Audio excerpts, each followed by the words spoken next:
sacred spot of the Islamic faith. The sacred city of Mecca, birthplace of Islam. How did this place come to be the holy site for Muslims? Islamic scholars dated back to the times of the Prophet Abraham, father of the Abrahamic faiths and messenger of Allah.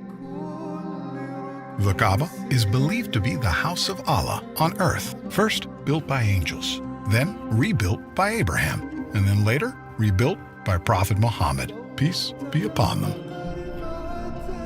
Muslims from around the world come to the Grand Mosque of Mecca to perform two pilgrimages, Hajj and Umrah. Hajj is one of the 5 pillars of Islam, takes place once a year. Umrah, on the other hand, can be performed at any time in the year. Both pilgrimages entail similar rituals. Let's step in a little closer to the Kaaba.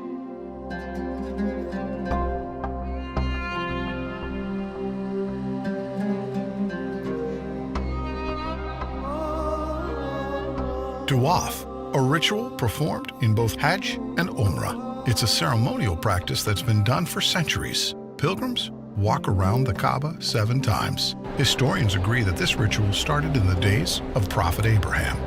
The Kaaba is covered in a black silk called the kiswa. This fine piece of garment is changed every year. The Kaaba was built around the black stone. We'll come to that later, but observe the pilgrims as they perform tawaf. As we make our journeys around the Kaaba, there are a few things you need to know. Keep an eye out for a green light. This aligns with the black stone, and every time a pilgrim approaches it, they raise their right hand towards the Kaaba and make a takbir, Bismillah Allahu Akbar, a declaration by the name of Allah, the Magnificent. Let's proceed. The Kaaba underwent extensive modifications through history. The first was done by the caliphs, Omar and Uthman, to accommodate the growing number of pilgrims around 634 to 656 CE. The last modification was carried out by the government of Saudi Arabia in the 1950s and until this very day. Today, the Grand Mosque of Mecca has the capacity to host 3.6 million worshippers. The Kaaba was built around a sacred stone, referred to as the Black Stone. Let's get a closer look. It's every pilgrim's goal to touch this sacred stone. Some consider it a crucial part of the tawaf ritual, which is why you see guards standing around the stone. Once the tawaf is complete, the second ritual is praying by the station of Abraham. It's believed that Abraham used the stone to call people for prayer, as ordered by God after the completion of the Kaaba. Another narration says that Abraham stood on this stone while constructing the top of the Kaaba, and his footprint remained on the stone. Safa and Marwa were 2 hills that Hajar ran back and forth from, desperate for any sign of aid. She climbed up to the top of the hills to check on her son Ismail. She then traveled back and forth 7 times, and the ritual requires the same journey. To compensate for the large number of visitors, an expansion to Safa and Marwa was made to 4 floors on top of one another.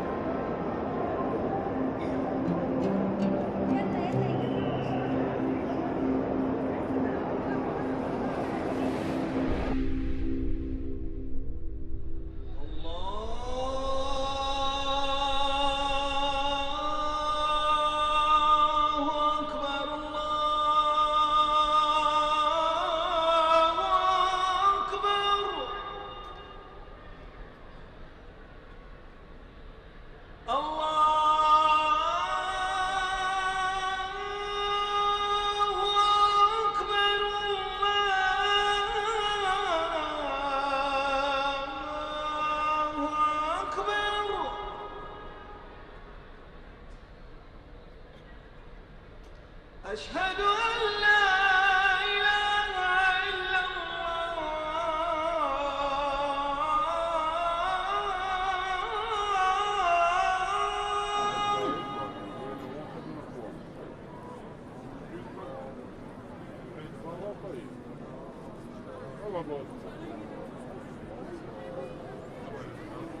وإما ينزغنك من الشيطان نزغ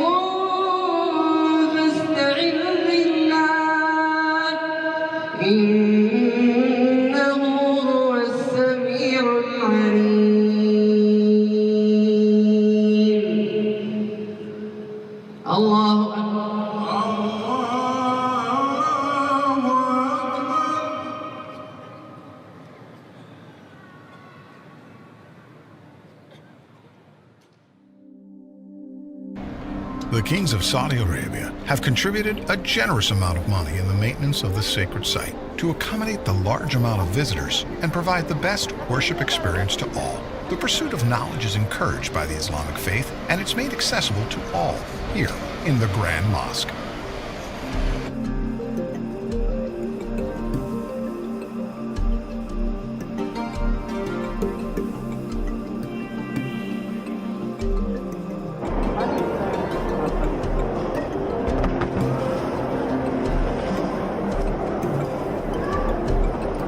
Among the many facilities this sacred site has to offer is Quran education circles, where Muslims come together to learn and understand the Book of Allah.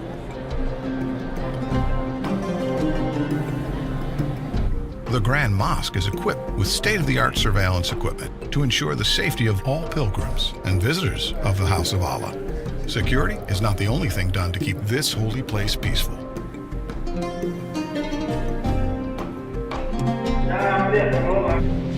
Here, a group of young adults practice the art of designing the kiswa, the black silk covering the Kaaba. Someday, if they're lucky enough, they'll be a part of the team that sews the actual kiswa.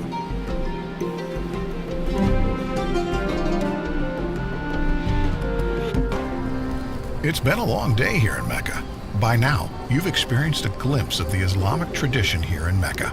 I hope that someday you get to visit this holy land in person and breathe in the spiritual energy that surrounds it. But for now, as they say, all good things must come to an end.